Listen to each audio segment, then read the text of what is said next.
Vibhav Chokhani. I'm currently an undergraduate at Wharton. And I've known Vibha since quite a few years, actually, because she's my cousin sister-in-law. So I've actually seen Reach Ivy grow right from the beginning to what it is today. And I mean, even like beyond helping me with my application, it's still like a continuous engagement where she still helps me out with some things today and probably in the future as well. And I think, okay, so Reach Ivy is a premium educational advisory that helps aspiring students get accepted into top-tier educational institutions globally. Reach Ivy education specialists are graduates from the top international institutes themselves and know the intricacies of the rigorous admissions procedure and the extreme attention to detail required by a top-ranked university. They have successfully assisted students get accepted at schools such as Wharton, Harvard, MIT, LSE, and Oxford, among others. Vibha Kagzi holds an MBA from the Harvard Business School and a Bachelor of Science from Carnegie Mellon. She's also pursued courses at UC Berkeley, the London School of Economics, and the Indian School of Business. She's on the Executive Council of the Harvard Club of Mumbai, the Carnegie Mellon Admissions Council, the IMC Education Committee, and the Young FICCI Ladies Organization. She's extremely passionate about education and believes that it is the ultimate social equalizer. Vibha wishes to provide a holistic guidance to young individuals who aspire to reach leading universities globally and hence establish Reach Ivy. It gives me great pleasure to open today's speaker series and hope you have a knowledgeable afternoon. Thank you. Thank you, Vibhav. So, other than me, Vibhav has attended the most speaker series. So, if 5 years later I have a Reach Wharton or Reach Vibhav, I wouldn't be surprised. Okay, I'm going to start with introducing our speakers this afternoon. So I'm going to start with Sandeep Kagzi because he happens to share the same last name as me. Sandeep completed his MBA in 2012 from the Stanford Graduate School of Business, where he was an R.J. Miller Scholar. An R.J. Miller Scholar is someone who graduates in the top 10% of the class. At Stanford, Sandeep served as co-CFO of the MBA Student Association, co-president of the South Asian Student Association, and led the global study trip to India. He also holds a Bachelor of Science from Duke University with majors in economics and computer science. For all the cathedralites in the room, Sandeep also went to Cathedral, did his 10th and 12th there. I think you topped 10th and 12th. He's in some sort of hall of fame at Cathedral. Basically made the rest of the family look really shabby. Sandeep now works at Warburg Pincus, global private equity firm. Prior to Stanford, he worked at Warburg Pincus's New York offices. And before that, he was an investment banker at JP Morgan in New York. Sandeep, thanks so much for being here with us today. Next up is Rohan Angrish, completed his undergraduate degree at computer science from IIT Mumbai, then went to Stanford for his master's degree in computer science, spent 2 years taking courses in varied disciplines, geophysics, cybernetics of acting, advanced courses in databases and cryptography. I don't even know what this means, Rohan, so when you're speaking, please enlighten us. I'm kind of vague about it as well. He was and is still part of a member of clubs on campus like the South Indian Association that cater to the needs and tastes of the Asian and Indian student community. He's recently started a tech startup with his friends from IIT and Stanford, and he gives all his waking hours to his new venture. They actually just got recently acquired by OpenTable. I don't know if anyone's familiar with OpenTable. It's an online reservation service in San Francisco, New York, and London. And they just got acquired there, so he's going to spend most of his time with them. So Rohan, I'm really glad you could make it and spare some of your valuable time today. Next up is Revati, completed her undergraduate education at Stanford with a major in English, with a creative writing emphasis, and minor in communication. She did her IB at the Dhirubhai Ambani School in Bombay. She was the first batch of the Ambani School graduates. At Stanford, she was on the board of Stanford Marketing Group and the Literary Magazine. She was also involved in on-campus theater and dance productions and spent a quarter abroad at Oxford in England. Since graduating, she's been working with her family business in steel manufacturing and real estate for the last 4 years and is now headed to Columbia Business School to start her MBA this fall. So I'm really grateful for you being here as well. I'm a little intimidated by the Stanford brains on the dais, so if I fumble, please excuse me. So I'm going to start with some personal questions. I just want to get a little bit of a glimpse into your backgrounds and your early years. So could you guys just take us back to the past? Give us a sense of your early childhood, your school years. What was school life like, and how did you spend your early years? So I think since it was most recent for Revati, why don't you go first? I'll go this way.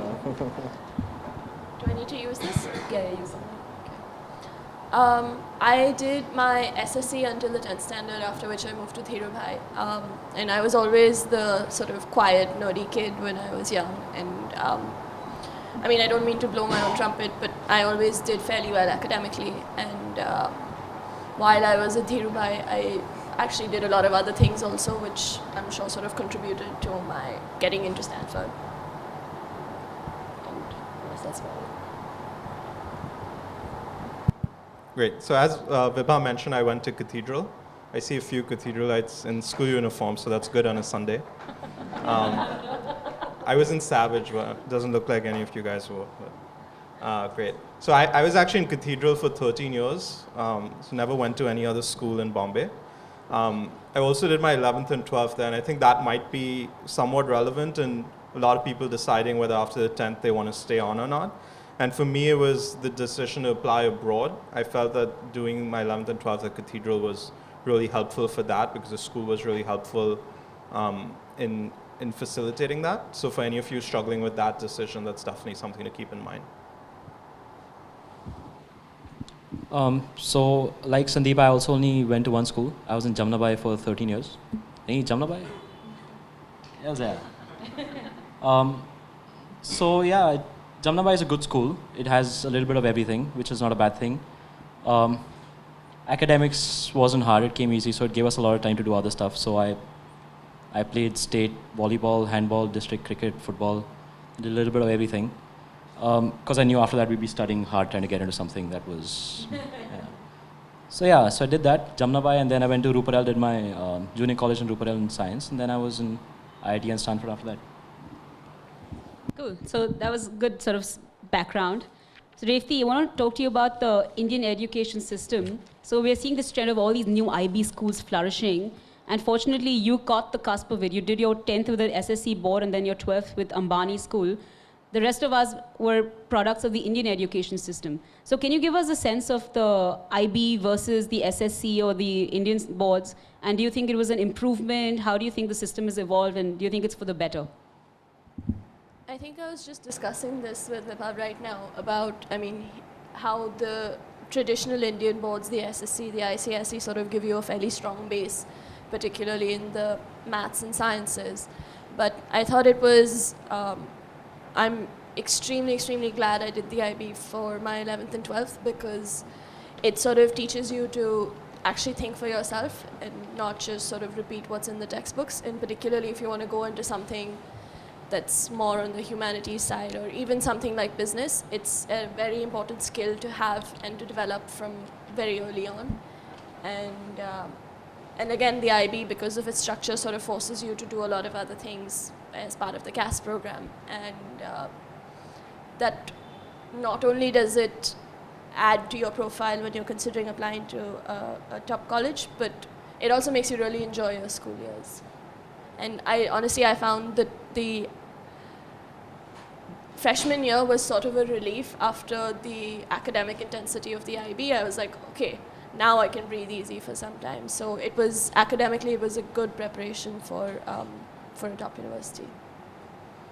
Sandeep, you did your undergrad at Duke and had already studied economics and some computer science. Why the MBA then, having already studied some economics? Sure. I guess even though I'd done some economics, the program I did as an undergrad was primarily liberal arts. And so I felt like I didn't have a lot of those business basics that I wanted to get. So that was one kind of motivation for wanting to do an MBA. The other was I was also considering moving back to India at some point. And even though I could potentially stay in the US and continue working without going back to business school, I felt that coming back to India, I think the MBA was a lot more valued over here in India. It was very hard to kind of progress career-wise without one. And third reason is I just wanted a couple of years off from 18-hour days. And so doing an MBA after that is almost a vacation. So. Is that true in the financial services? Without the MBA, you sort of hit a roadblock in your career? It depends. It depends from firm to firm. And even within finance, there's sectors of finance where you can progress without an MBA, but then there are other sectors. Like my firm, for example, people will do their MBA and then come back to exactly the same place they were. So Rohan, IIT, Stanford, when you're in a room in a social setting, how do people look at you, man? What is it like? So actually, when I came back from the Bay Area, so I spent some time in the Bay Area after I finished Stanford. It was interesting because there were a lot of people who actually hadn't heard of Stanford. Wow. So people have heard of IIT because IIT is in Bombay, and I'm sure everyone in this room has heard of Stanford, which is why you're here. But yeah, but there's definitely settings where people know what Stanford is about and they know what IIT is about, and yeah, it lets them assume that I'm a smart guy and I'm happy with that. So Refi, you have a family business, steel and real estate. What made you go to Stanford to do your undergrad to start with? And at that point, did you know you'd come back and join the family business, or were your aspirations a little bit different? In terms of why I went to Stanford, I think I always knew that I wanted to go to either Harvard or Stanford. And I mean, who wouldn't pick California over New England? So I applied to Stanford early decision and I got in, and there was absolutely she went no to Harvard. doubt. Yeah, well, California. And in terms of did I know whether I wanted to come back to my business, I don't think, I mean, you might think you know what the rest of your life looks like, but I think very few sort of 17 or 18-year-olds really know and can plan for what the next 20 years of their life is going to look like. And I knew that no matter what I chose to do with my life, going to a top-notch university would never be a wrong choice. Why was it sort of so black and white? Why was it like it's either Harvard or Stanford and not it's either Princeton or Yale? What was it that stood out in your mind about Harvard and Stanford? The name, the fact that when you tell anyone you're from Harvard or Stanford, like you said, they look at you, they know you're smart. And the top two universities, one of the, let's say, the top 3 universities in the world. And also because at least Stanford has a really good humanities and liberal arts program. Okay. I can't speak for Harvard. So Sandeep, you'd already spent 4 years undergrad, then 2 years working at JP Morgan, and then 2 years working at Warburg Pincus. Why did you continue to stay in the US for your MBA? Why did you think of doing an INSEAD or an LBS or moved somewhere to Asia? Why did you stay in the US in terms of geography? Yeah, so in terms of thinking through like which MBA programs I wanted to apply to, I think from the beginning I decided that I would stick to US programs. I think, again, a couple of reasons for that. One was in the US itself, if you want to work in the US post-MBA, I think US MBAs are definitely the way to go.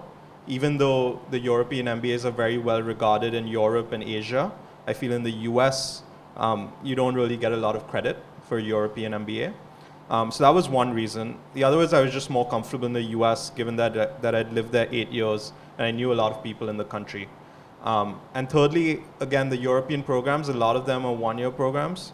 And I felt I wanted that kind of 2-year vacation and get as much time away as I could. So that was another reason. All good reasons. So Rohan, IIT versus Stanford. Do a little bit of a pros and cons, some sort of SWOT analysis of the Indian system versus the American system, since you've seen the best. So first of all, I'd like to start by saying I don't think IIT represents the Indian system. I've had a lot of friends who've gone to other universities, Bombay University, Delhi University, and I know IIT is very different from even those systems of education. But that said, I can compare IIT versus Stanford and the IIT way versus, I think Stanford's pretty representative of the American way. So there's definitely a big difference in terms of flexibility. So at IIT, we couldn't choose our courses till the 4th year. At Stanford, right from the beginning, you can structure your own course, do what you want to do, how you want to do it, take your time. I think I didn't have my first elective till my 7th semester at IIT. That I was already into my final year. At Stanford, I was taking drama and linguistics and psych classes right in the beginning. So that's definitely something that's different. You can decide what you want to do and how you want to do it there. Here it's pretty regimented. Even IIT was very regimented. It's great. In terms of material, I didn't learn anything new at Stanford that I didn't already learn at IIT. But just in terms of structure, I think that's much more free-flowing and lets you express yourself even in your degree. I don't think I had the flexibility at IIT. Okay, kind of similar to what Revti said about the IB, like it allowed her to sort of extend her. Great. Okay, so that was pretty helpful insights into your backgrounds and your early years. Let's move on to some Stanford-specific questions. So at Reach IB, when the counselors are talking about our experiences, it's all about our favorite classes at school. So I just want to run through and get a sense of like your favorite class or your favorite professor and how they impacted you and have that memory has sort of lingered on since university. I think every class that I took at Stanford was amazing, firstly, and Stanford gives you a lot of opportunities to take really funky classes that you wouldn't get to do elsewhere. There's wine tasting, there's sailing, there's improv comedy, there's social dance, which was most popular classes at Stanford actually. My favorite classes rather were the creative writing workshops. I've never really written for anyone else, and it's sort of terrifying to walk into a room and hand out like 10 copies of something that you've written to everyone sitting there. But it's actually an amazing experience to have your work read and critiqued in a really positive and encouraging environment, and your own writing improves by leaps and bounds. And I didn't think that I wanted to take more than one creative writing class at Stanford, but having taken one, I found it the most challenging thing that I was doing there, and I ended up doing my English major emphasis in creative writing. So again, I think the one cool thing about the MBA program at Stanford is even though you have, and you're generally required to take a lot of the core classes, which are kind of like finance, marketing, operations, strategy, all those kind of things, which you would do at pretty much every business school.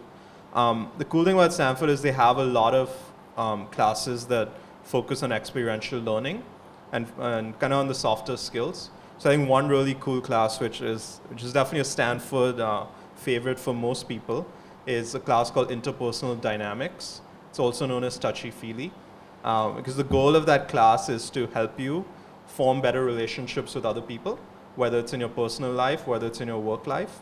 And the way that works is you have like a group of 12 students, and you meet every week for 3 hours. And the whole goal of that class is to force you to kind of say what's on your mind without worrying about how the other person's going to react. Because we often have these stories about, oh, if I say this, this person's going to think this and say that, and therefore I'm not going to say that. But the only way you know how someone truly feels is to actually say it and use how they react to kind of inform your judgment of how people react. So I think that's kind of a transformational class for a lot of people. And I think the Stanford environment is very unique given kind of the small class size. And I think it's very few environments in which you can replicate an experience like that. It's funny, when you're going for your MBA, you think you want to do finance, strategy, operations, and then you get there and they're like, no, this MBA is not about finance, strategy, operations. You can Google that stuff. We're here to teach you life skills and soft skills. And then you're like, did I pay $200,000 to learn soft skills? But that's what it ends up being. Rohan, your favorite class? It kind of sounds like Alcoholics Anonymous, right? So yeah, my favorite class, if I think so, there was this class I took called Cybernetics, and cybernetics sounds like it's very, very tech and stuff, and it actually isn't. So just to give you an example of what a cybernetic system is any goal-oriented system. So any goal-oriented system that uses feedback to achieve its goal is a cybernetic system.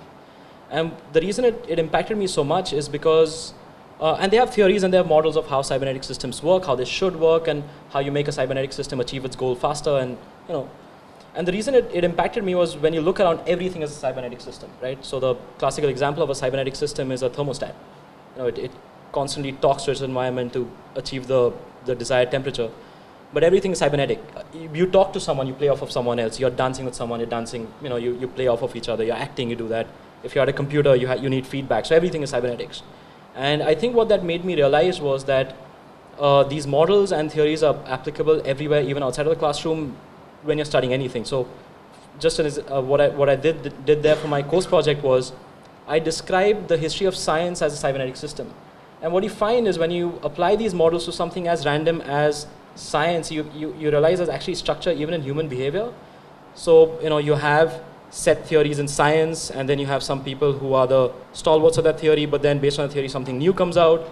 But then those new people challenge the old theories, and the stalwarts of the old theories don't want that to come out because that challenges their authority.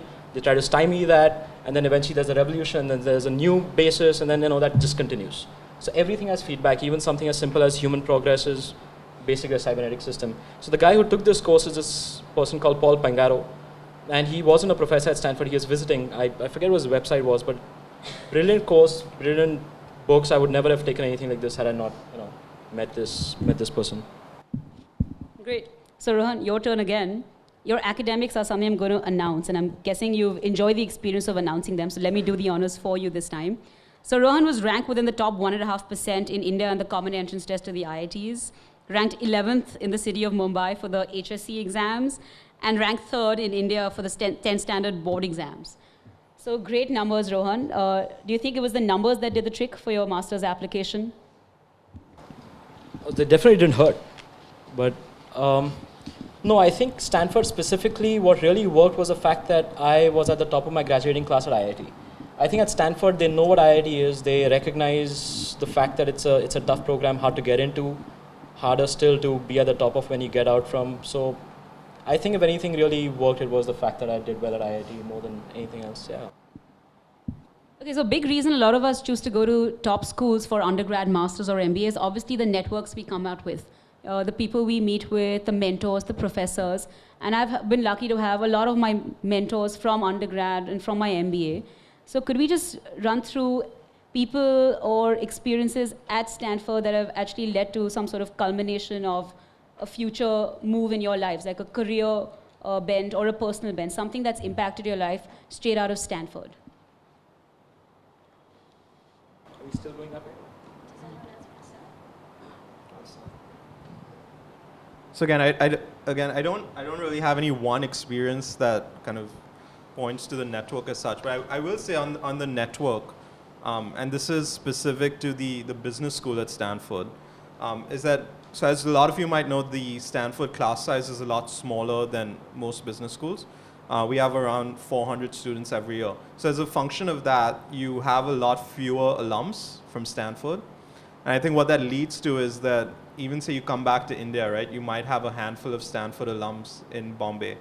But what that leads to is because there's so few of us, I think the pressure to actually contribute to the network and be helpful wherever you can is a lot higher. So I know that if I ever need something from a Stanford GSB alum and they're in a position to help me without a reasonable amount of effort from their end, the likelihood of them actually doing so is much higher than it might be for an alum from another school. And I can't really speak to other schools, but I know from a Stanford perspective, is the alumni network, although small, is incredibly deep. So my guide at IIT was from Stanford also, and his guide was still teaching. He was one of the senior most professors at Stanford. So the reason he was really instrumental in my future decisions was when I finished my master's program, I wasn't sure about whether I wanted to do a PhD or enter the industry and start working. And I think he was the first to recognize that my heart really wasn't in a PhD. And so even though the offer was there, he said, if you want to do a PhD, you're most welcome to continue under me. I think he made me realize that what I wanted to do was go into industry. So as far as a person at Stanford is concerned, that really helped shape my decisions. I think he was really instrumental. His name's David Dill. I don't know if he's still there. I think he might have just retired.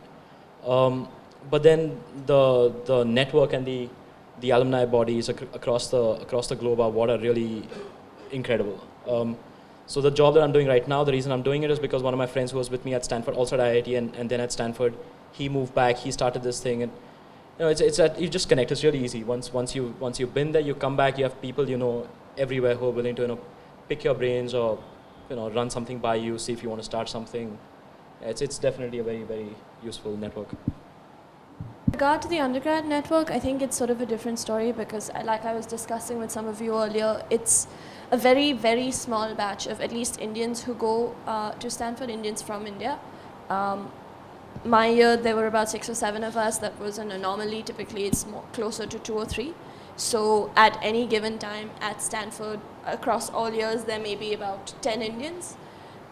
So the upside to that is that you know all of them, you hang out with all of them every time there's sort of an Indian event or a festival or something. But when you come back to India, especially a lot of the people that I knew are still in the US or working elsewhere. So when you come back to India, there are not as many people who have been in college with you and who are here. And I guess I'm too early in my career to sort of talk about the impact it's had on my career or on my networks. I haven't really tapped into any of them professionally. Mm-hmm. I know that I'm still great friends with a lot of them, and every time they come to India, I meet them, or if I'm going to the US, I visit them. I think the small, like you said, the small numbers encourage closeness, and the downside to that is that it may not be as helpful as, let's say, an MBA alumni network that might be a bit larger. It's a point everyone should sort of remember, because I graduated undergrad in 2003. The last 10 years, I've been using my networks from Carnegie Mellon, LSE, UC Berkeley, and LBS, and even ISB actually. So all 5 schools that I've been lucky enough to attend, I've extensively been using the networks. And now, thanks to LinkedIn and Facebook and Twitter and all the rest of it, people find you if they need you, and it's so easy to find someone. And people are more than happy to assist, because there is this sort of close bond, a shared experience you've had with someone when you've been through the program. So perhaps for my personality type, a Stanford network, like a technology network, might not have been beneficial, because it's something I would never do. So when you pick your university, figure out the networks that's going to help, that's going to lead to, because that's the network you're going to be able to tap into. So my Carnegie Mellon tech friends, the ones at Apple, Google, and Facebook, I called on them when I was in California saying, hey, can you show me the office? Because I want to see what Facebook office is like. But other than that, professionally, it's of no use to me, because they're all working in tech. But the HBS network, they're all entrepreneurs, they're doing different things, which is very beneficial. So find a school that you think is going to lead to the networks you potentially might be interested in. So Sandeep, you did a lot of things at Stanford. You're very, very active. Tell us about one activity that you enjoyed the most and why. So I think the one activity I enjoyed the most was leading the study trip to India. And so that was primarily for a group of 30 classmates that are not from India. So for a lot of them, it was their first time visiting India. And it was transformational for me on a number of fronts. One was just in terms of the leadership experience. I think you have 25 very demanding people who are coming to India for the first time. And Americans have a habit of complaining about a lot of minor things that in India we're pretty used to, like traffic and pollution. So one is just dealing with that and making sure everyone's happy. Second was just from the exposure you get. I think just leading a trip from Stanford opens up a lot of doors that I think day to day you might not have access to certain political leaders or business leaders that I think through the trip I got. And lastly, this was when I'd already decided to move back to India. And so kind of going through this experience with my classmates, doing a lot of things that I, living here, would not have done. It just made me very excited about moving back and looking forward to the opportunities here. Rohan, you were involved with a lot of interesting stuff, and something on your resume had the word jambalaya. To me, that's just a song by the Carpenters or a food dish. Decode jambalaya in your language for us. Jambalaya was actually kind of interesting. So while at Stanford, my second year, I worked with the med school in the bioinformatics department. And their biggest funding sources are the National Cancer Institute and National Institute of Health, the NCI and NIH. But I reached there in 2001. And I reached there 4 days before 9/11 happened. So my first year and second year onwards, all of a sudden, Stanford Bioinformatics School got a whole lot of funding for research into bioterrorism. So I actually rode off of that funding for a bit. Jambalaya was a project that I worked on with the University of Victoria. It was a visualization mechanism for bioinformatics and ontologies and stuff. But the idea was basically trying to uncover patterns and informatic information that might lead to hints about bioterrorism. So, yeah. That's a very interesting point you brought up, and just so that people know this, at the undergrad, master's, and a little bit at the MBA level, the universities get a lot of grants, and they're also willing to dole out a lot of money for students interested in specific fields. So, like you're saying, this whole what is it? Yeah, so it was basically from the defense, what's it called? Homeland Security. So okay. It was basically NSA funding. Okay, so I have lots of friends at Princeton and Yale who are spending time in Ecuador. my cousin here who went to MIT undergrad, you did something in the Galapagos Islands that was also funded by MIT. So you'll see that a lot of these universities have this money and they're looking for bright students like us to go there, use the money, and then go make an experience out of it. So make sure when you're there, you tap into those resources because it's just a lot of fun.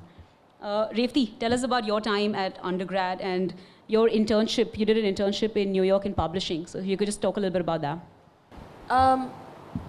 My undergrad career, as I think almost all universities in the US, was sort of a whirlwind of clubs and activities and events and both social and, I mean, sort of more like dance or drama. And you can audition for just about anything. You want to join the big game musical, you audition for it, go audition for the band even if you don't play any instrument.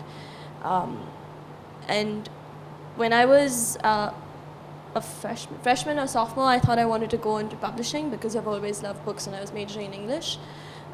So I worked at one of the largest, I mean, it prints almost all the textbooks in the US. And I auditioned there for a summer, and it was actually a really critical learning experience because it made me realize that I didn't want to actually go into publishing, having worked in it for 2 months. It wasn't as intellectually challenging as I thought it would be, and I found it mundane. So I used that opportunity to shift the focus of my remaining 2 years to business, which I realized more and more was what actually interested me professionally. And I started with my friends a group called Stanford Marketing Group. We did consulting projects for AT&T, for a niche cell phone manufacturer, for an olive oil company. We organized seminars with the GSB professors, networking opportunities with Bay Area marketing companies. So there's essentially, you can start whatever you want to if there's something you're interested in that's really obscure and there isn't anything like that on campus, you can start it. There's every resource available to you. Another valuable insight there about the internship. So a lot of people use internships just to build their resumes and they just want to sort of check off the box with a Goldman Sachs on their resume, which is something I did too. But now in hindsight, I feel like I should have used my internships to experiment with different industries. So if you're confused about, let's say you want to be in marketing or in sales or in, I don't know, technology, use the 3 internships to do 3 completely different things. Trust me, it doesn't hurt going forward. It'll only help you, like Revti said, to weed out what you might or might not want to do going forward. Travel. So travel is this big buzzword when we go abroad. We're like, oh, I went to like 15 countries during my undergrad and all that.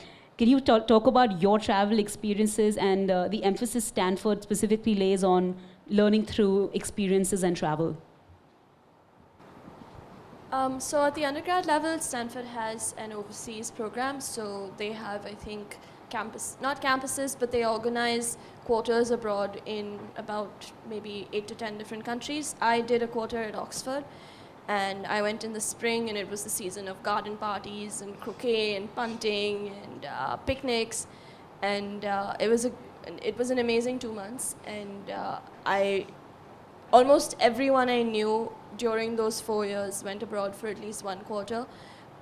It's stressful and hectic to keep relocating, and you're already abroad, but I would still very, very, very highly recommend that if you do go to a university that offers you the option to study abroad again, you should definitely take it. It's an amazing experience. Sure. So at the business school at Stanford, every student is required to do a global experience. So even though you might be from India and you're in the US, which is technically a global experience, you still have to do something in a country where you haven't lived for more than 90 days. And so one way of doing that is through one of those global study trips, the one which I led to India, which counted as a global experience for the non-Indians on that trip. Another way is to do an internship in a foreign country. And again, the school will actually source the internships for you. So you don't have to go hunting for these internships. You just have to look at the list, be like, okay, these 3 look interesting, I'll apply to these 3. And everyone ends up getting matched with one of their top 2 or 3 choices. So as part of that program, I did a 4-week internship in Istanbul, in Turkey, while I was in business school. And again, I had no intention of living in Istanbul or working there, but I think it was just interesting to see how people do business in a different country. And beyond kind of the formal experiences of traveling abroad, in business school especially, like there's this big culture around like traveling, and literally every break you get, even if you have like a 4 or 5 day weekend, you go with a bunch of 15 or 20 classmates and travel somewhere exotic. Because I think those are some of the opportunities that kind of go away once you're back working in the real world. And I think those are some of the best experiences that people have while they're in business school, is the travel with classmates. Didn't you do a trip to South America before school started with 100 people from your class or something? I did. So it's kind of weird. So we had this unofficial trip planned by some of the students in our incoming class. And so you land up in South America and there's 100 people who you've never met before, and you're traveling with them for the next 2 weeks. So it was an interesting experience, and yeah, it's definitely a great way to get to know people even before you get to school. So the grad school doesn't have travel as an intrinsic part of the program, but if you write papers, papers get published, you travel to present your papers. So I did some of that. But I actually want to show you the other side of this equation. So, but I was in my second year of grad school, I felt pretty badly ill, so I was home. But the good thing was I could attend my classes on TV. Right? I took a bunch of courses that let me finish my degree in a meaningful way. I did my assignments, I handed them in over the mail. I did my classes on TV. The only time I saw my professor was when I went in for the final exam. It's kind of like being with a movie star, right? Because you've only ever seen him on TV before. But yeah, so it actually lets you do this kind of stuff. You can make a meaningful education out of Stanford no matter what. You know, if you're unwell, you can still do it. If you want to travel, you can do it. No, it allows you everything. Okay, so as we're drawing the section on Stanford to a close, just a few remarks on how Stanford has overall contributed to your personal growth, your development. Like, how has Stanford sort of left this mark on your lives? I guess since I went to Stanford, the youngest of the lot of us, I think it's probably shaped me as a person the most when I was the most at one of, let's say, when you're at a really deeply impressionable age, and I don't even know how to begin talking about the ways in which it shaped me as a person, because it's like completely dramatic change, and it really sort of forces you to get out of your little narrow Bombay perspective that honestly, I don't think anyone knows that they're in that perspective until you see it from the outside. And you meet so many fantastically interesting people, and you're really forced to broaden your worldview and change the way you see people and the world. So I think I would agree with Revti. I think for me also, just the one thing that Stanford gave me was just a sense of perspective and open-mindedness.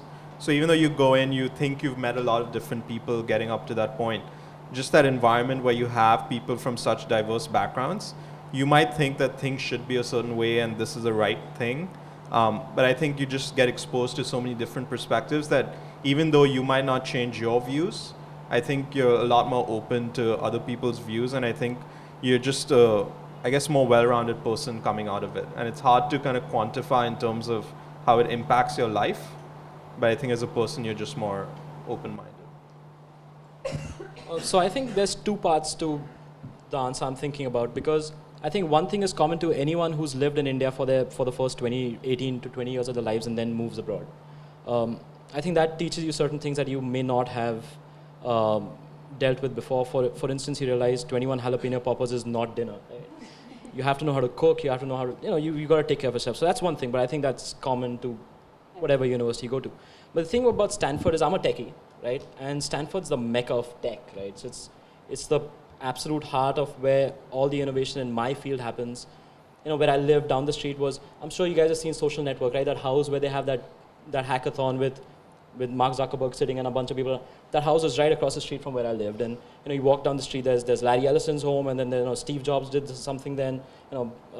Sean Parker hung his boxes up on that pole.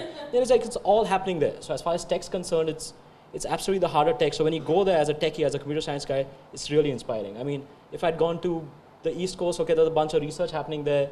Okay, fine, Einstein went to Princeton or whatever, but yeah, when you go to Stanford, all of the really young, sharp guys have been there, walked through those same halls and streets, and yeah, as a techie, it's really, really inspiring.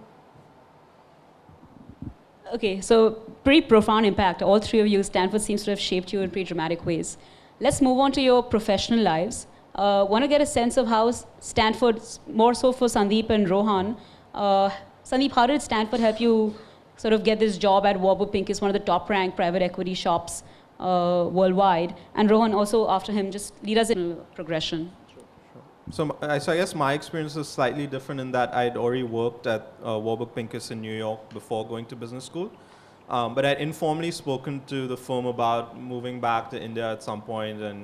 But even their view was like, look, you should go to business school. Like, you should get that experience and then come back. So I think, again, the fact that you have this top-tier MBA definitely gives firms a lot of comfort, even though they had known me and I had worked there before. So I think, again, having that Stanford MBA was critical in getting this opportunity to move back. Is there anyone at Warburg Pincus that does not hold an MBA, apart from the support staff? Yeah, there are, but the majority of folks do have one. Majority. Yeah. Sorry if I'm a little fidgety. I go to work in a t-shirt and shorts, so there's more fabric than I'm used to. But so the thing is, it was easy getting a job out of Stanford because you have an entire recruitment program, which is awesome. At Stanford, it has a great recruitment program. Gets the best universities on campus. So I went to Oracle straight off of campus. It was really easy. It's about 10 miles down the street, so it's close by. You don't have to move much. But then what happened was, after I finished 9 years at Oracle also, the reason I'm doing what I'm doing right now is because of a friend through Stanford. So I think going to, once you're in Stanford, sure, you've got to work hard and study hard and everything. Don't say study hard. But once you're in Stanford, most of the hard work is done. You just got to get through, make sure you're doing what you like, because then you'll do well, your grades will be good, you'll enjoy yourself, and then, you get the job you want, and I think you'll attract the right kind of opportunities. So yeah, definitely, getting into Stanford is a lot of the hard work. Rethi, you studied English undergrad, and then you moved to real estate and construction. Any of the skills you picked up at Stanford directly applied to work, and how did you sort of take that knowledge and transplant it at work, and give us a sense of that? Honestly, the most cliched and done-to-death answer, but it doesn't mean it's any less true, is that I learned how to think and how to process the world around me at Stanford. And I'm not sure if, let's say, barring if you've studied computer science, but I'm not sure that if you've studied economics or if you've studied like anything particular, I'm not sure you'd use those specific skills in the job you do after.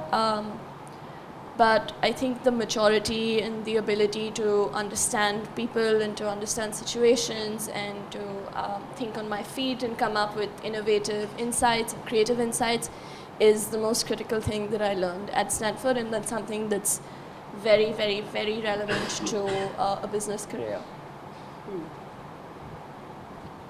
Okay, Rohan, you and I have one thing in common. We both graduated and set up companies of our own. So I run an educational company, and you set up something called Vitas Enterprises. Tell us about Vitas and what it does or did. So I didn't set this up. This is my dad's. But what I did set up was another wing in this company. So my formal training is tech. I'm a computer scientist. And this is a mechanical engineering firm. So when I came back from Oracle, when I came back to India, I wanted to take a bunch of time off, and I wanted to just explore and see what I'd learned. So one of the things I wanted to do was see if my training as a computer scientist also did just train me to be an engineer. If I could take my skills just as a guy who knows how to think and solve problems in a totally alien field, if I could, survive if possible, thrive if I was incredibly lucky. So this is about just finding a new field of business, applying potentially new processes there, trying to see if I could pluck any low-hanging fruit. So this is just an experiment, and it worked for a while, and then I was done. You both had you'd worked in a professional setup in New York, and now you're working in the family business, and you spent 6 years at Oracle, and then 9 years at Oracle, and then also in a family business setup.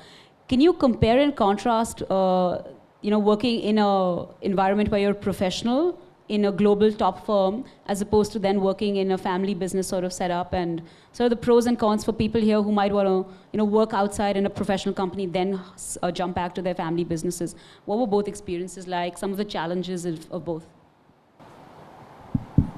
I think the key difference is that when you're working for someone else, when you leave your job at whatever, 5 p.m., 8 p.m., midnight, you leave your job, you come home and you're sort of on your own time.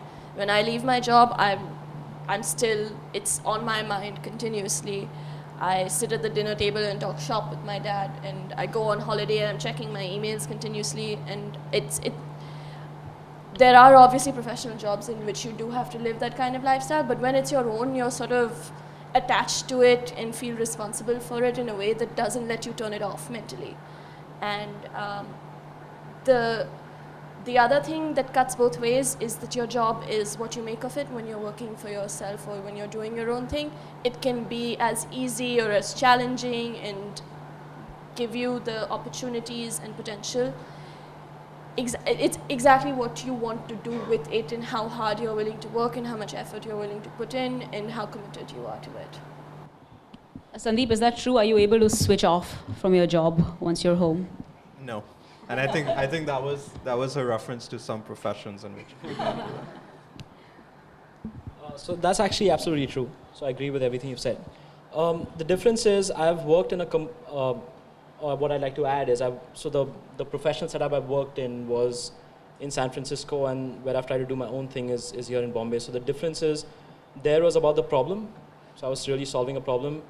Here I'm running behind the BMC to get some kind of license, and then I try to go to the local body to make sure he doesn't create some kind of labor issues, and I'm making sure people don't go on strikes, and so it's a bunch of other problems. All the things Stanford didn't train you to do. No, but there's not to say that they aren't real problems. They're real problems. But yeah, so the problems I solved were very different. But the other thing with working when you're doing your own thing, so when you're working with someone else, there's a problem and you're solving the problem. You're managing a problem. When you're doing your own thing, you're managing people, and it's much more interesting and infinitely more hard to manage people than it is to manage a problem. Your problem, when it's solved, people are continuously confusing.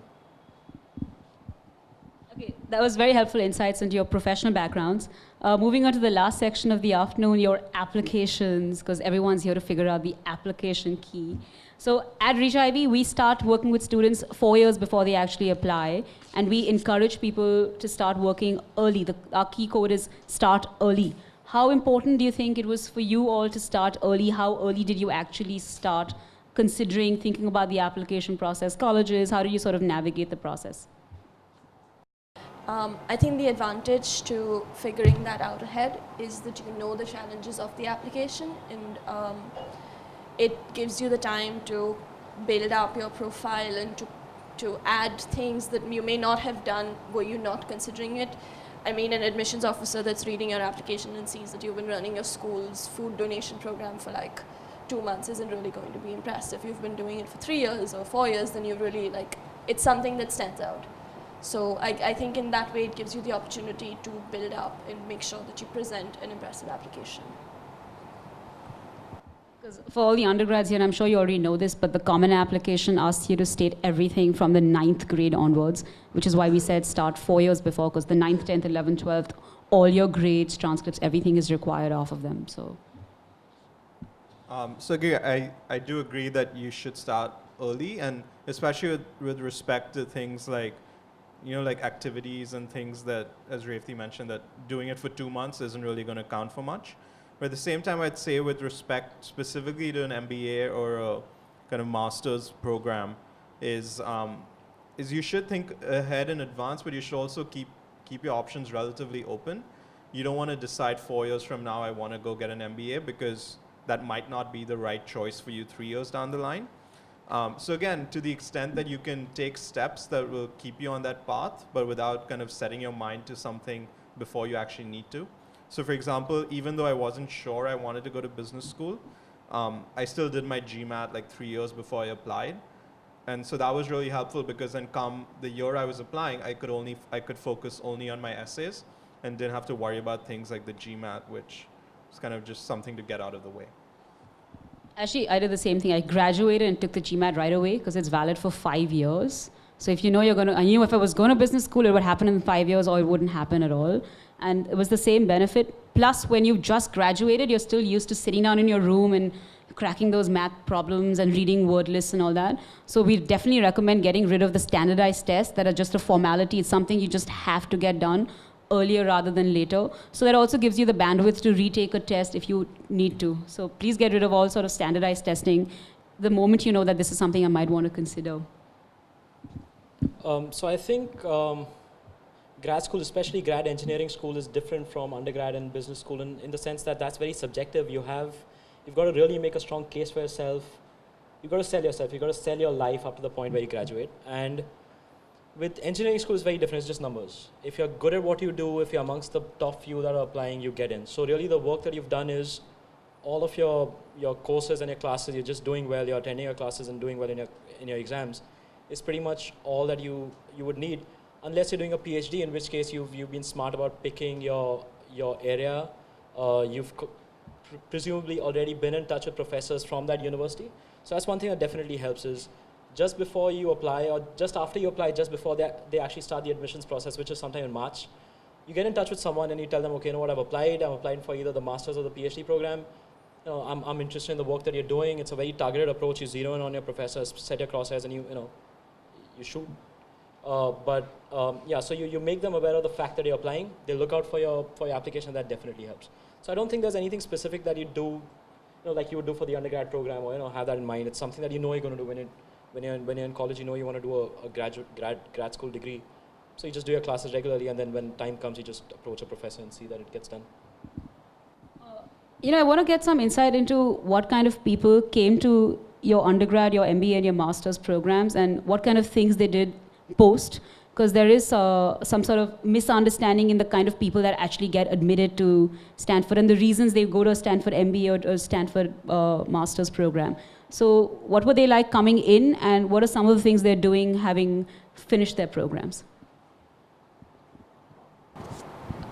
In terms of the class composition, the kind of people coming in, quite honestly, Stanford isn't as diverse geographically in terms of the class composition as some of the other universities in the US. There are not as many international students and particularly very few Indian students.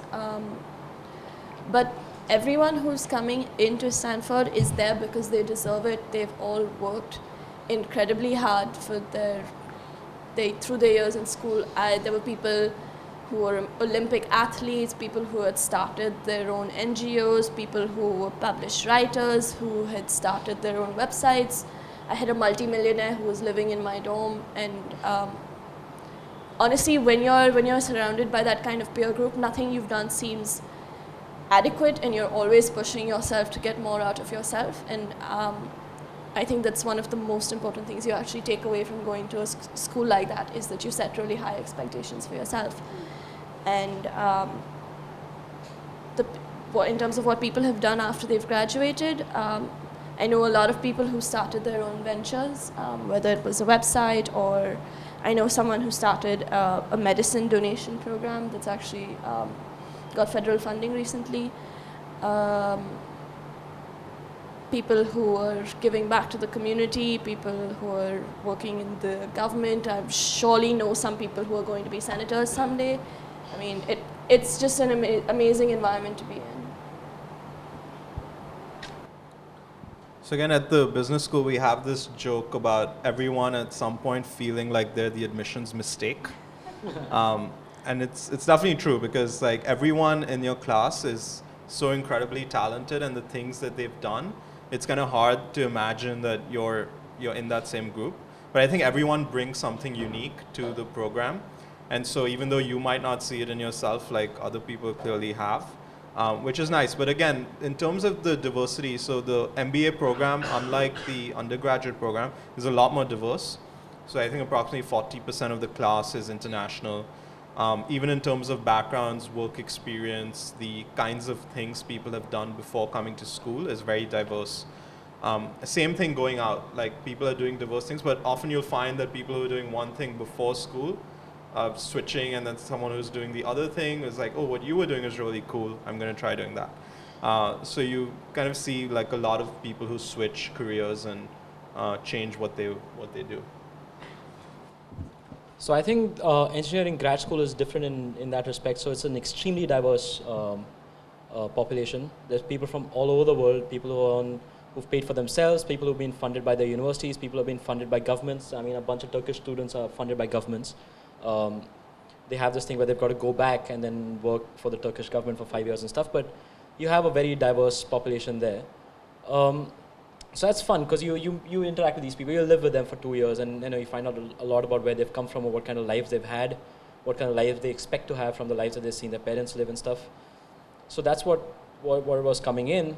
Going out from my batch is really easy. Everyone joined Google. So for a while... That's also true of the undergrads. Yeah, there you go. Everyone joined Google. But that happens for a while. So for the first couple of years, everyone joins the Googles, the Apples, and LinkedIns, and Facebooks, and then pretty much everyone wants to do their own thing. I was probably an anomaly there. I worked with the same company for a while, but a lot of my friends at least tried starting their own thing for a while. And now, even if they aren't doing their own things, they're working with small groups on very specific problems in small companies that are eventually targeting either being acquired by a big company or becoming a big company themselves. So yeah, it's also very diverse going out. So everyone's doing a bunch of different things now. Okay. Keyword on the panel seems to be diversity. Just want to echo what Refti said. So a lot of people in the room here are used to being toppers. Definitely the panelists were toppers in their school and college and high school, etc. So when compared to their peers here in India, they were stars. Now, when you have a new benchmark for yourself, your undergraduate or your master's or your MBA peers, you suddenly start equating yourself to a different peer group. And I think that's the biggest challenge and it's something that's going to stay for the rest of your lives. So in my graduating class, we have this system where 90 of us on our birthdays have to send an annual update. So my last year, this is the things I've done, these are the places I traveled, this is what happened in my personal life, whatever. Everyone sends an update. And you read 90 updates a year, and each update you read gives you a kick in the butt, and you're like, oh, you wake up and you're like, wow, this guy already sold his company, he only started it 2 years ago, or she's already become MD at her firm. So, it's very nice to have that because, based on our peer groups in India, typically people like the panelists are already in the top 5-10% of their peer group. So it's not as challenging as it is when you're compared to global peers. Recommendations, lots of misconceptions about recommendations. Should I get it from one of the Birlas or the Ambanis? If my uncle knows George W. Bush, should I get him to write something? So please demystify recommenders for the audience and just talk about maybe your experiences with recommendations. Who did you go to? So actually the class above me at Stanford, one of the guys was worked for George Bush and got a recommendation from him. But that's a different story.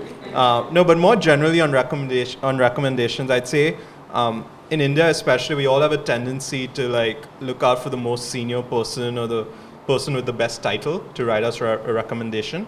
And I think that's completely the wrong approach because invariably you probably don't have as much exposure to that person as you do to maybe someone a little lower down the totem pole who knows you much better. So I'd say in terms of advice is one, pick someone who knows you really well and can actually write tangible experiences of what you've done with them.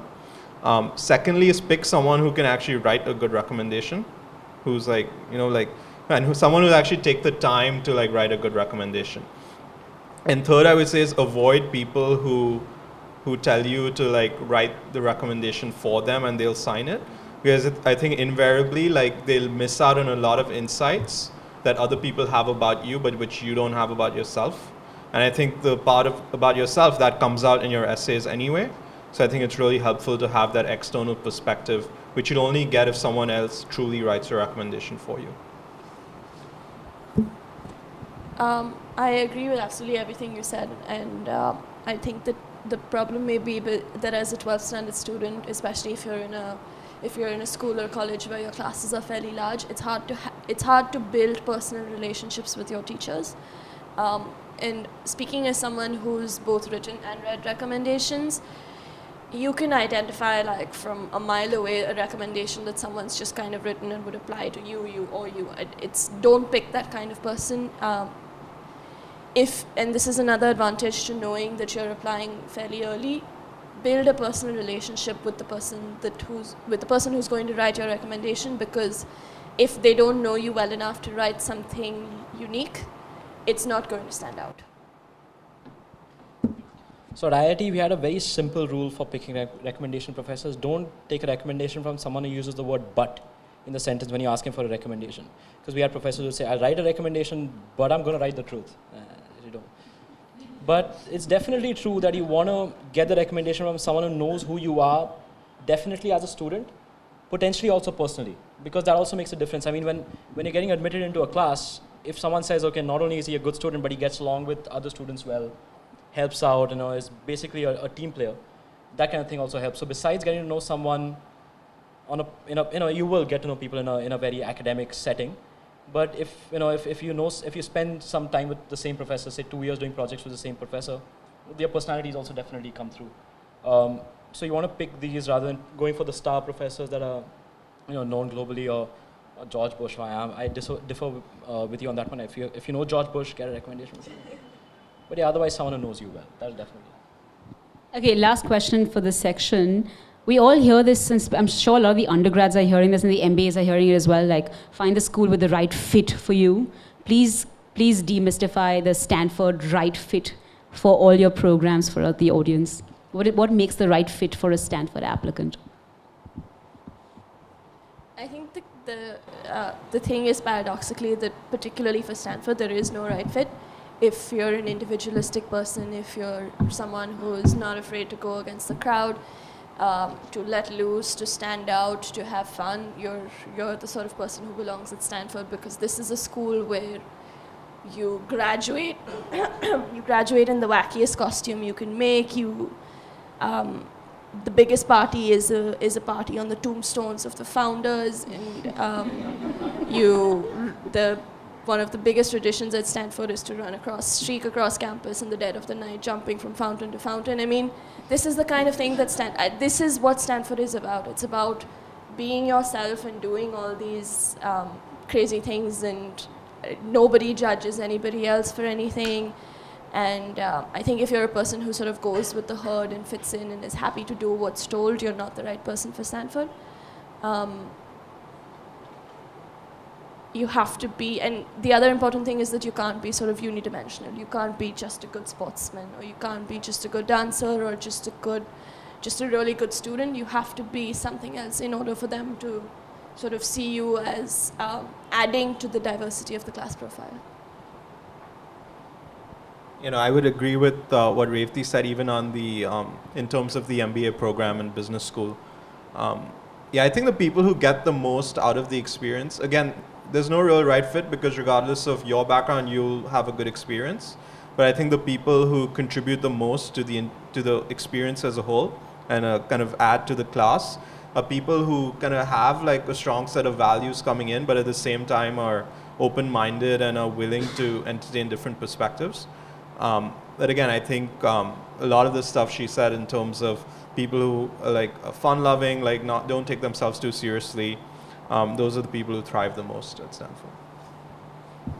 So yeah, I think open-minded is definitely a theme. It's Northern California, and it's amazing, right? It's a hardcore blue state, but they've had a Republican governor for the longest time, and it's amazing, and people accept that, and they work with that. And I think going in with a mindset of having no fixed mindset, if you can do that, and you're right, if you're used to being told what to do, it's not going to work. They're not going to tell you what to do, and that's true of most universities, but definitely universities like Cal or Stanford, no one's going to hold your hand and tell you what to do. You make it what you want to make it.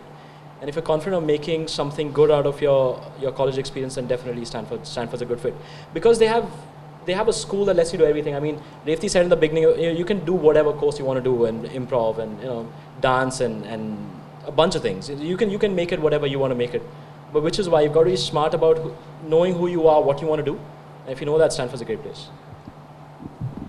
Great. So before we open up for Q&A from the audience, just your concluding remarks, any final words of advice for students, maybe for the parents in the room, some words of caution that the parents should adhere to? I think my advice for the students is, yes, Stanford is an extremely, extremely competitive school to get into, and you should be realistic about the schools that you can go to, look at your own profile and understand your own strengths and weaknesses. But aim a little bit higher than what you think you can get, because you'd rather know that you gave it your best And for the parents, I think the most important thing is don't stress your kid out about it. It's already an incredibly stressful process, and it's their life and it's their dream, and let them have it. And don't be the parent that stresses their kid out so much that they can't. I mean, when I was at Stanford, we had this case of a girl who came and lived at Stanford and attended classes without having gotten in because she was so scared to tell her parents that she didn't get into Stanford.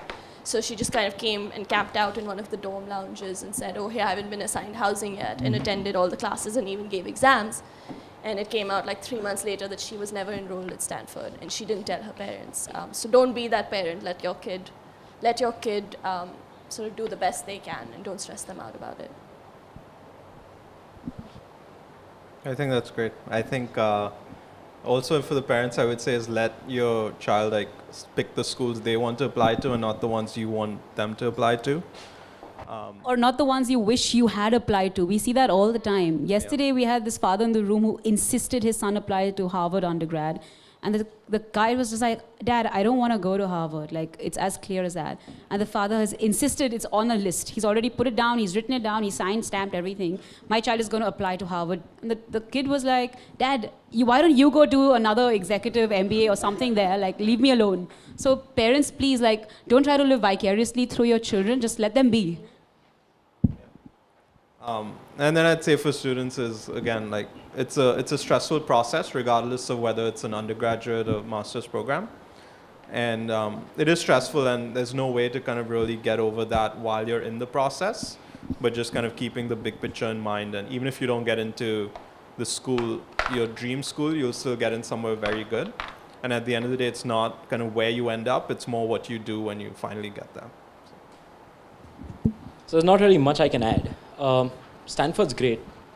Northern California is great. So you also have Berkeley. You can ski an hour from Stanford. You can surf an hour from Stanford. You can sail. You can do whatever you want to do there. So Stanford's definitely a place you should want to go to. But like Revati said, you've got to be realistic about your chances. It's not easy getting in. It's moderately hard getting out.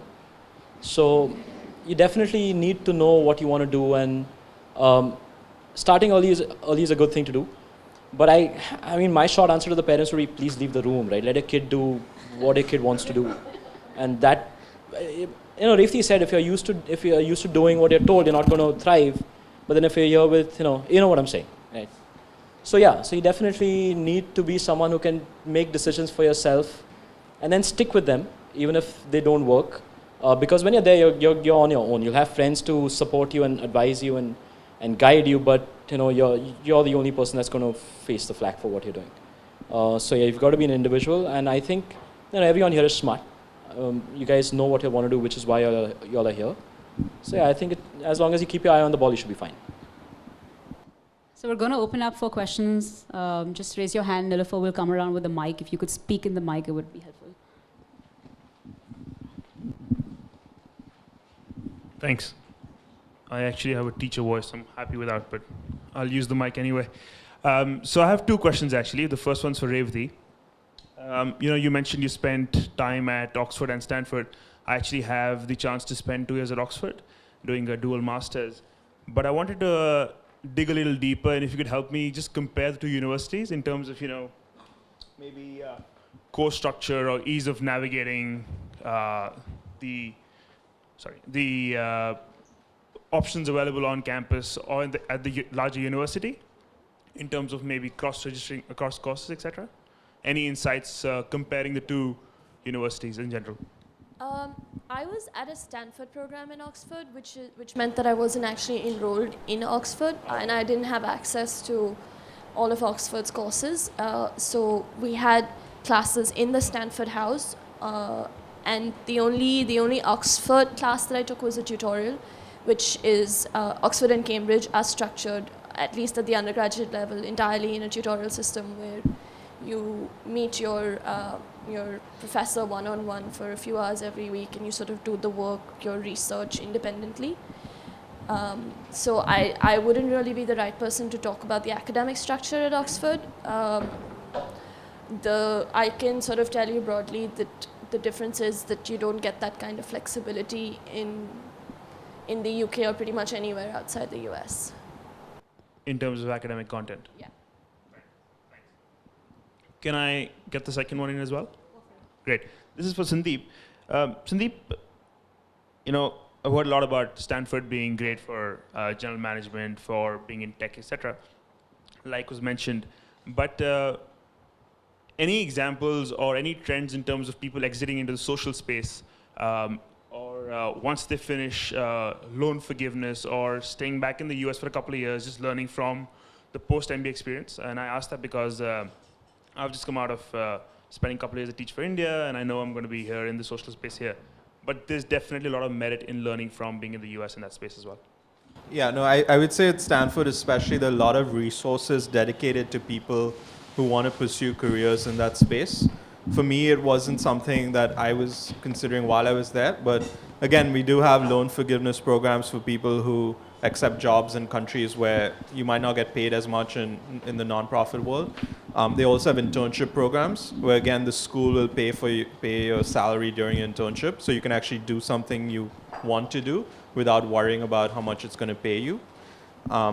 And again, we also have the public management program, which is actually a certificate program that you can do along with your MBA. And so while you do get your MBA degree, you'll also get a certificate in public management. And I think probably like 20 to 25% of the MBA class will actually pursue that. And you can take classes at any other... Right, so it's structured so that you do all the MBA classes, most of the MBA electives, and then a few electives. Instead of doing MBA electives, you would do specific electives that would count towards the program. And then a lot of people also who are interested in education will do a joint degree with education and business. Hi, this is Sandeep. My question is essentially to Rohan and Sandeep.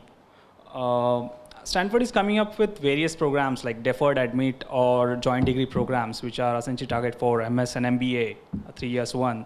So I want to know, like, what are your views, like pros and cons of such programs? Like, are they only focused to get a Bay Area workforce, or is it like to get in diversity? Okay, so there's one thing called the MSNE program. And the reason I know a lot about it was my roommate was part of the MSNE program. So that's a cross program between the engineering school and the business school. So they have a bunch of courses from engineering, especially the mech department, and from the business school in simple technology management and operations research and stuff. But it's an incredible course, extremely demanding. You need to be street smart, and you also need to be, academic to get through. So I actually think it was a really good program. It might just be that my roomie he was a really smart guy, and he finished the course in a year. So he was working day and night. He finished 45. For the master's program, you got to finish 45 units to finish the course. He finished it in a year. But I actually think that there's a lot of merit to those courses besides just being something that gets people in and something that Indians might take to get into easily and finish, and so that you get a Bay Area job and stuff. Because it's definitely not that. I think it was more demanding than the program I did. So yeah, it's definitely not just something that they're doing. Yeah, so just on the kind of the joint degree things, I think it's definitely an option, but I think the option is more for people who have very specific interests and their needs can't be met only by one program. Because I think while you will benefit from getting 2 degrees, I think the disadvantage also is that if you're only taking the bare minimum classes in, say, the business school, and all your electives you're using in another school, you're probably not getting the full business school experience, nor are you getting the full experience in the other school. But it works for you because it meets all your interests. But I would say, kind of, unless you have a very strong desire to do a joint degree, is to kind of focus on the one program that you think is best for you.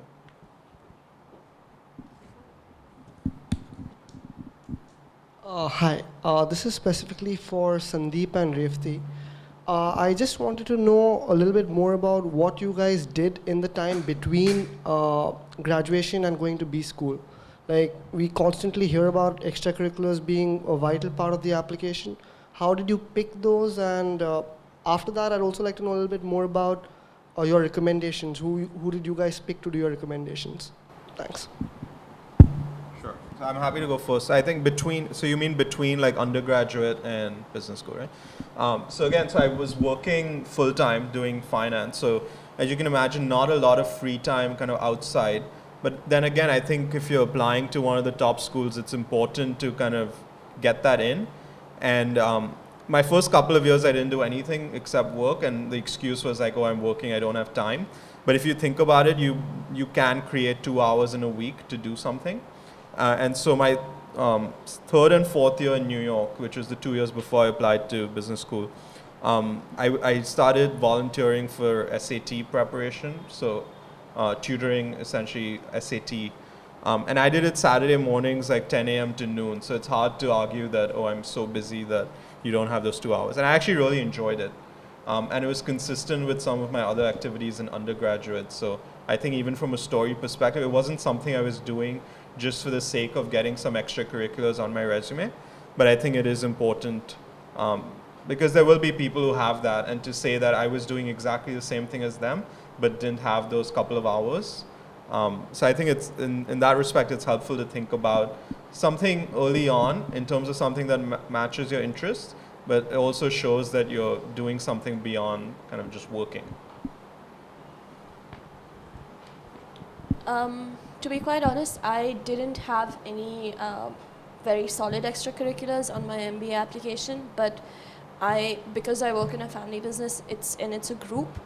I have done a lot of work for a school and a hospital that we run, so that sort of was the bulwark of my app in terms of showing that there is something beyond just like the day-to-day activity in my profile, and it represents another side of you. But the honest answer was in terms of actual, just straight up extracurriculars, I didn't have any.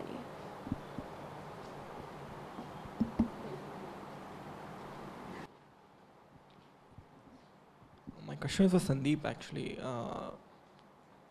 For climbing the corporate ladder post to MBA, suppose if you have spent some time in a family business, would you be at a disadvantage against someone like you who has gone through the rigors of being an analyst? Yeah, I'm not quite sure I got the question, but again, I don't think that what specifically you do makes a difference, whether it's a family business. Again, it's more your specific experience and the actual things you've done rather than the setting itself. Okay. So you won't be at a disadvantage if you have not gone through the rigors of being an analyst at the initial years of your career. So you're saying in terms of the application process? Or No, in terms of the entire career, I mean. Yeah, I don't think so. Again, it depends on specific situations and what specifically you want to do. Yeah. But yeah, it's hard to kind of say otherwise. Okay.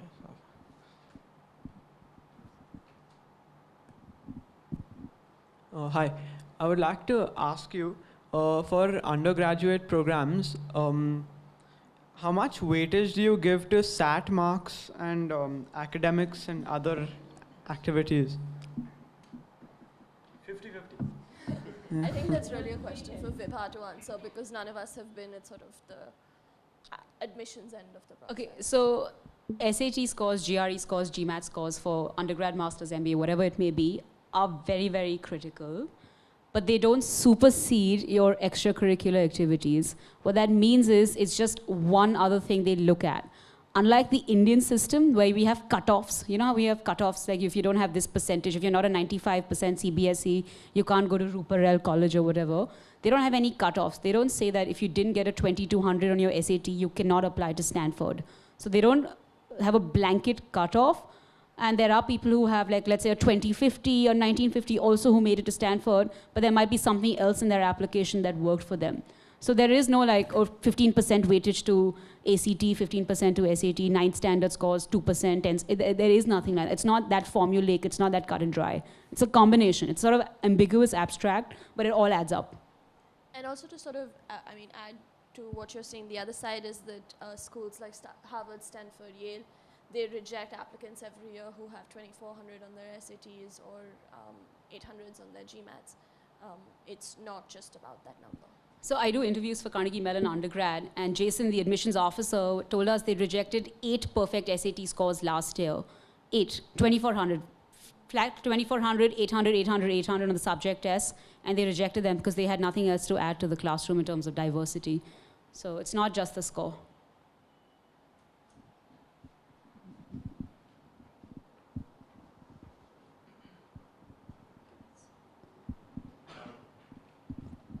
Yeah, I have a question for Rohan. What percentage of the students that were doing the computer science masters actually had a background in computer science? Because a lot of master's degrees, people have no idea about that subject, and they're trying something new. Was it like that, or everyone had a computer science background? So actually, that's a really good question. It might actually be different for Stanford than it is from other places. So Stanford's hard to get into for your engineering school. So they initially, at least, they'd like to take people who have a background in what they've done or what they're about to do. But I do know there were some students who had absolutely zero computer science background. They were engineers, so very few people came from the humanities department and the computer science department. But they were basically engineers who hadn't done any computer science, and even in the grad program, you can start from there and build up. It's harder. Like I said, I don't think I learned anything that I hadn't already done in my undergrad, but there were a lot of people who were, putting a lot of hard work, and, it worked for them.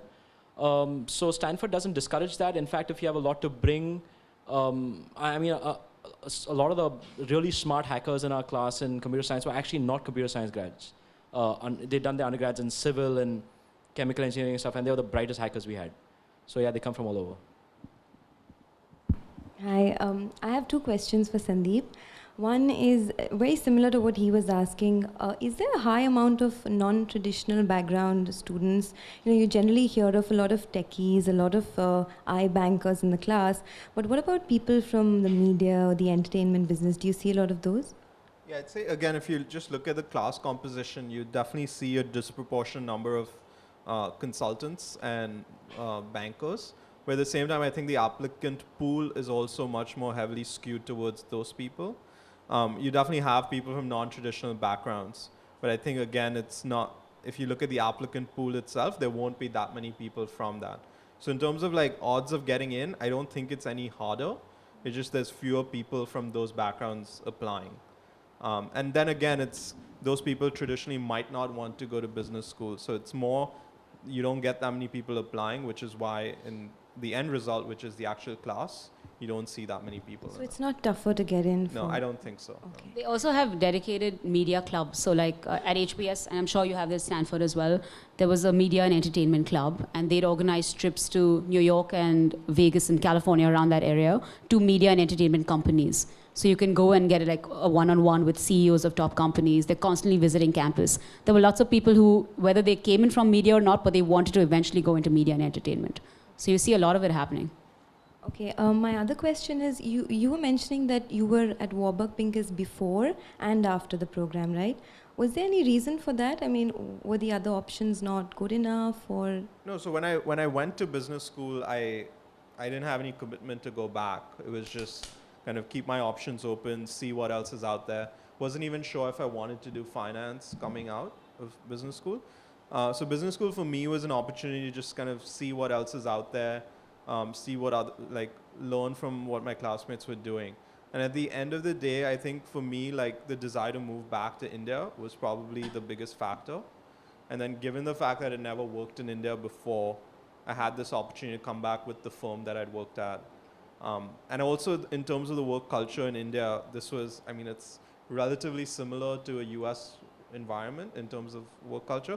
So I figured after not having lived in India for 10 years, it was almost an easy way to adjust to living back in India. Just a question for Sandeep with regard to fit that we were discussing earlier. I'm sure, the fact that you did get into Stanford means you were obviously considering a lot of other schools which were similar. So what is it that made you choose Stanford, say, over any other B school in the US? Yeah, I think a couple of things that I think stood out. One was the class size. So Stanford, again, the class size 400 compared to 1,000 at a lot of other top schools. And what that leads to is learning environments which have much fewer people. So most of our classes, the maximum size of any class would be 60 to 65 people. And that makes a big difference if you thrive in those environments. A lot of the other classes are 12 people. We have some classes which is a group of 6 people, which I think are opportunities you'll only get in a small class environment. So one was that. The other was location, because I'd been in North Carolina and New York for 4 years each. Visited California a bunch of times in between to visit friends, and it was just a great opportunity to spend 2 years there. So location was actually a huge factor for me. Okay, just one more question with that. So, I mean, is there a difference in the sort of culture that's in terms of the B schools on the East Coast versus like a Stanford? Is it, I mean, is there a difference in the mentality of the professors, the students? Yeah, so again, it's hard really because I've only had the Stanford experience. But my sense is even like people like me, right? People who've done finance for 4 years coming into business school. I found at Stanford a lot of those folks were like looking at other stuff and were generally like a lot less decided about what they wanted to do post business school. Whereas I think on some of the more like finance focused business schools on the East Coast, is people like, look, I've done this, I want to do this, I'm going to do this. So I think it's maybe a little less exploring, at least in terms of people with my background. But yeah, I mean, it's hard really to say. I really want to know that does going into an IB school really give you an edge over anybody from ICSE or CBSE or even an SSC? You were from SSC, right? So does that help in terms of getting into an IB? Stanford's not IB. It's not an IB. Yeah, Stanford's not IB, but in general. I honestly, I mean, I can't answer because I'm not an admissions officer looking at an application. And I don't know how they treat the IB differently, but in terms of your academic preparation for a top program, I think that if you want to go into computer science or if you want to go into physics or engineering at a top school, I don't think it really makes a difference whether you do the HSC or whether you do the IB.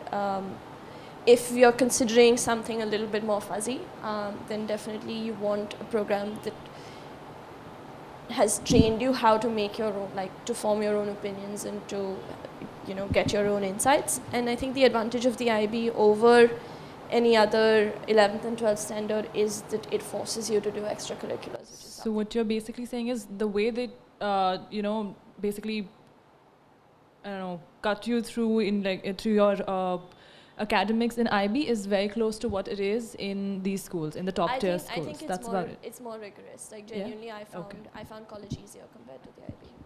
But just so that you know, like these top schools are constantly coming to India. Every year for the last God knows how many years, they've been evaluating Indian profiles. They know the HSC board, they know the ISC, they know the A levels, and they know the IB. They're very familiar with the curriculum, the difficulty level. If you got a 42 on the IB and you got a 94 on the ISC, is that a better student versus the other? They're very fluent in these sort of translations. So it's not so much about, oh, I did the IB and that's why I got in, and I did the SSC and I didn't. It's more about how you did in those programs and what else you did other than just study in those programs. So don't worry so much about like the program. Also, you might not be the kind of person who thrive in an IB environment. We get people all the time who are in IB school and they say, hey, this is not working out for me for some reason. And they much prefer the old Indian system of education because they're just used to studying in that. So there is no right or wrong.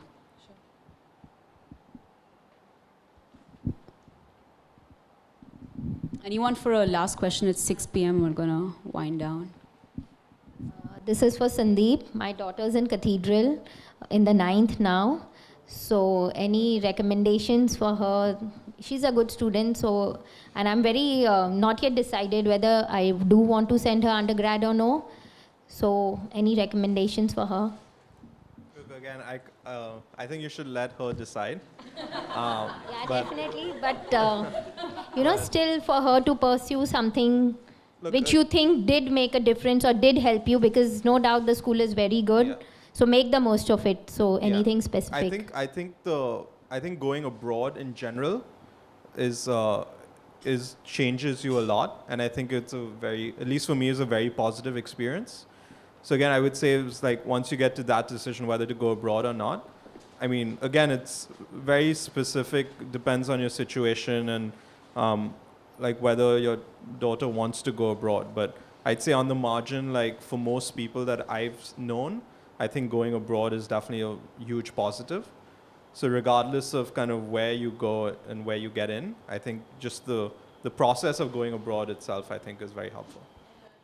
Roma, you're speaking to the converted. We've been for Hajj and come back. Like, seriously, we're all going to advocate going abroad to study. And I talked to your daughter, she seemed very keen. But anything from the school that she can pursue as a cathedralite, Mainly, just at the school level. Rohan I'm just says go taking to you Jamnabai. back down memory lane. No, Actually, I would say, like in hindsight, I think the tendency was to focus like way too much on academics, and not kind of pursue everything else, and just treating academics as like 90% of everything, and then 10% you can like do other stuff.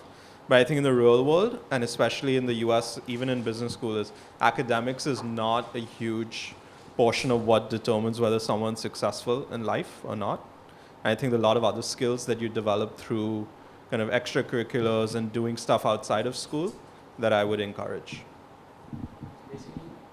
Look for stuff outside Or even within school, but outside of the classroom. The official stance is both within school, within your community, within your city, within your state, potentially at a national level. Please make impact at any level you can, and that's what's going to really tip the balance in your favor.